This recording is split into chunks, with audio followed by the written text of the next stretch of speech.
This is Saltburn. Take it away, OT. Saltburn mesmerizes with its exploration of class and friendship, offering engaging storytelling over mere shock. It revises then reaffirms initial expectations, creating an intriguing yet somewhat unsatisfying inevitability.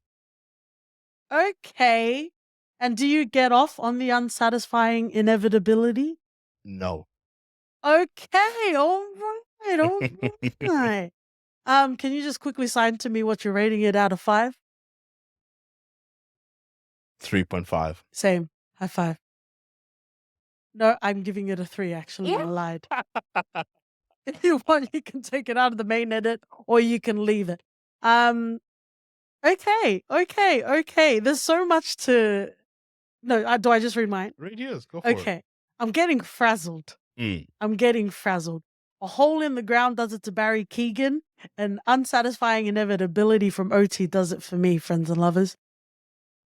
With audacious films like Visitor Q, it is possible to effectively weave salacious themes with substance.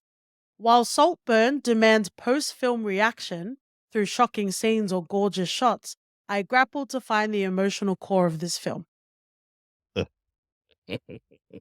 That's a 3. That's not a 3.5. Wow. I don't know. Like we talked about this while watching the movie and after the movie. Mm-hmm. And during the movie, you'd raised the qualms and all that. Granted, you can't fault how this movie is shot. It's beautiful. Beautiful. But respectfully, who cares? Okay, sorry, keep going. But who cares? Who cares? People care. Sit outside and look at a fucking mountain then. Who cares? Sorry. Oh dear. It's shot beautifully. The acting from the stellar cast, as you'd expect, was good as well. Right? Yes, I agree, but who cares? Now to the storytelling. You said it lacked heart. I felt It lacked a pulse. And I think Barry Keegan's character liked it that way. wow. Woo! I was bought in. And remember when we started once Oliver, saw Felix, and I was like, okay, I can see where this is going after the first interaction. You're not spoiling it, are you? I'm not spoiling Okay. it. And I told you what I thought would happen at the end of this movie. Okay. And then everything up until the final act revised everything I had thought how this would transpire.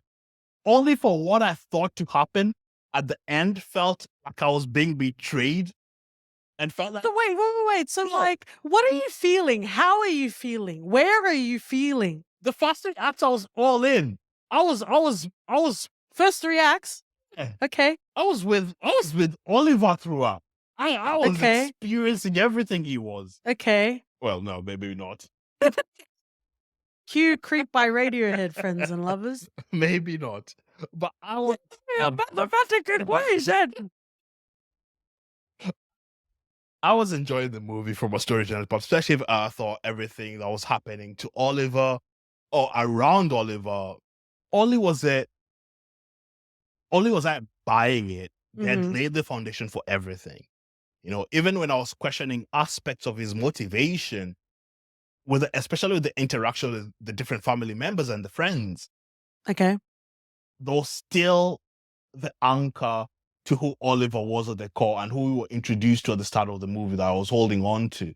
Okay. And it was directing everything that was happening to Oliver. And I was like, okay, that makes sense. That makes sense. But then when it comes to the final act, it's flipped on its head. And what I thought Oliver's motivations were, and this is what I told you about Part 1-7, where if I predict this is going to happen, it's more of, oh, let me see how we get there, and that's the journey, right?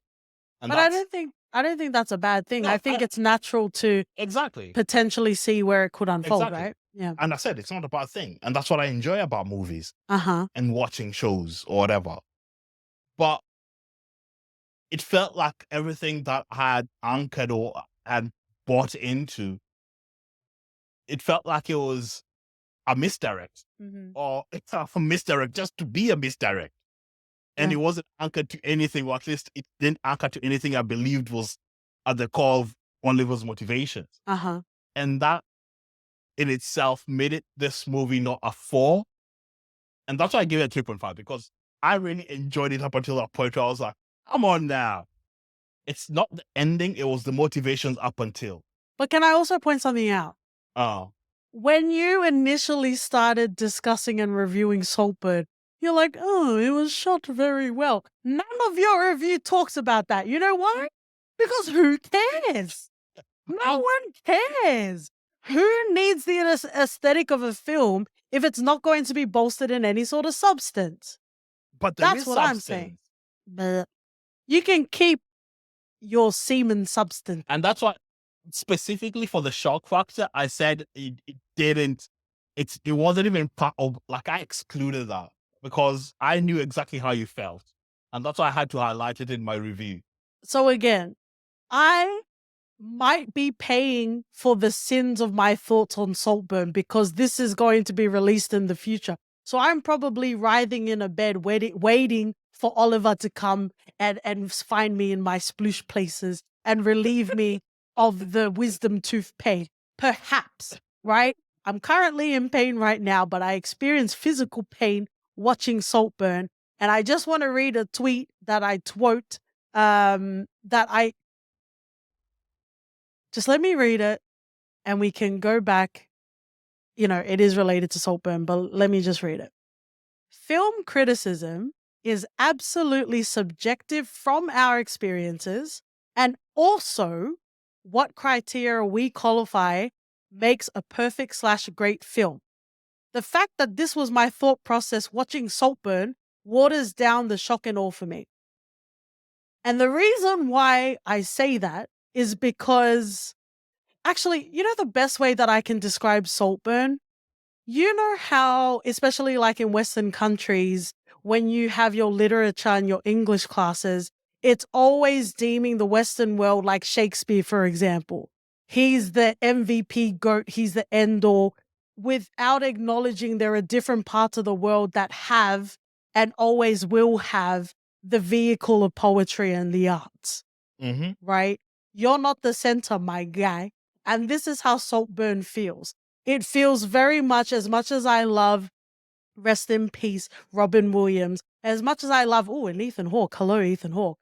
As much as I love Dead Poets Society, Saltburn feels like the film for that stuffy, upper class, never going to touch the grass people.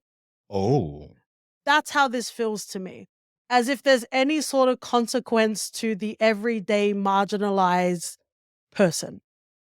That's what this film feels like to me. Wow. You can cast your Gran Turismo, fella.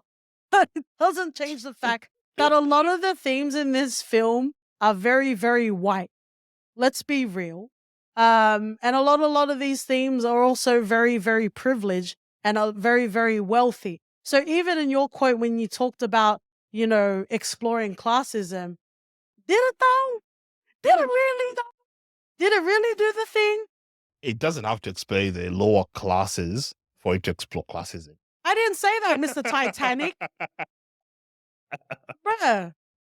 But this is the qualm in and of itself is, while I was watching Saltburn, because obviously, like, I got spoiled for the particular scene that everyone's talking about. I got spoiled because I saw a tweet about it. So it was impossible to like escape spoilers. But even then, it was very clear what people's reactions were. People were like, "Oh, horny movie, ooh," and it's like, can we ride into the center plot? No, not in Saltburn. Wow.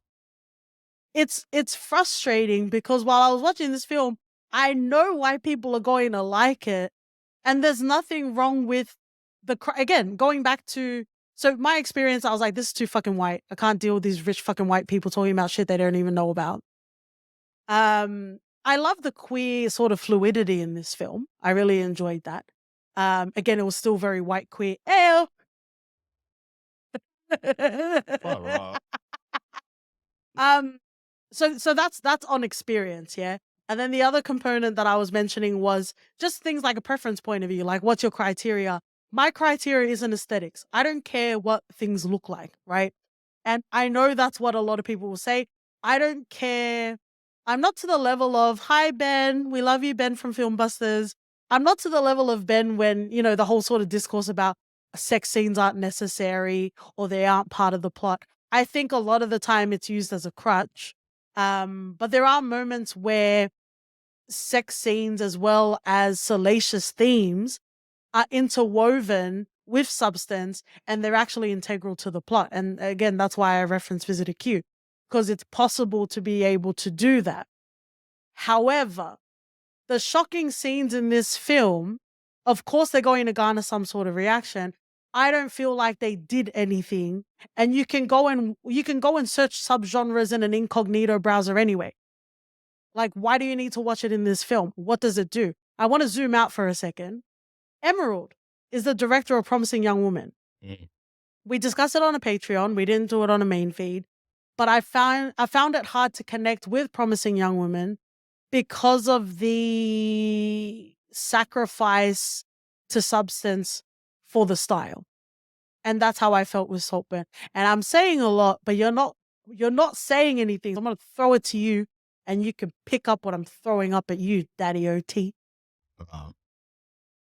I hear you. And I think the one thing that I would agree with you, the shocking scenes didn't anchor what Oliver was about or his motivations. Then once you get to the end point, then the motivations look very, very weird because it goes against every other shock scene or moment that you've seen in the movie. It's just to do it. Yeah, then. And there's nothing wrong with just to do it, but who cares? I'm with you on that.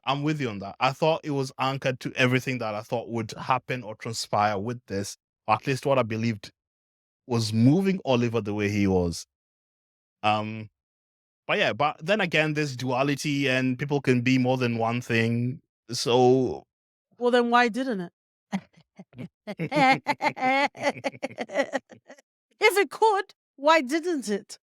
Yeah, I hear you. I cannot defend that.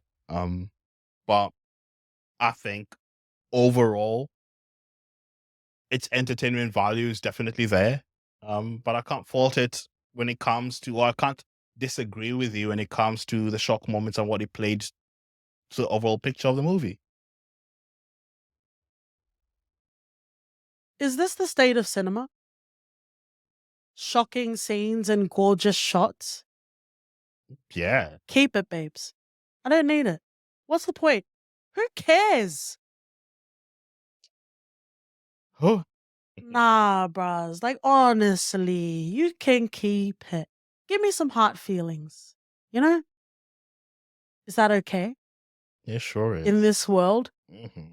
In this soundbitey, snarky letterbox world? Is that okay? Yeah, preach. Well, I enjoyed Candy Cane Lane, but you didn't want to cover that today. So I do experience joy, OT. God. Oh, all right. Well, I think that's it. That is I'm gonna go soak in an OT bath now. Mm-hmm. We love you. We love you. We love you.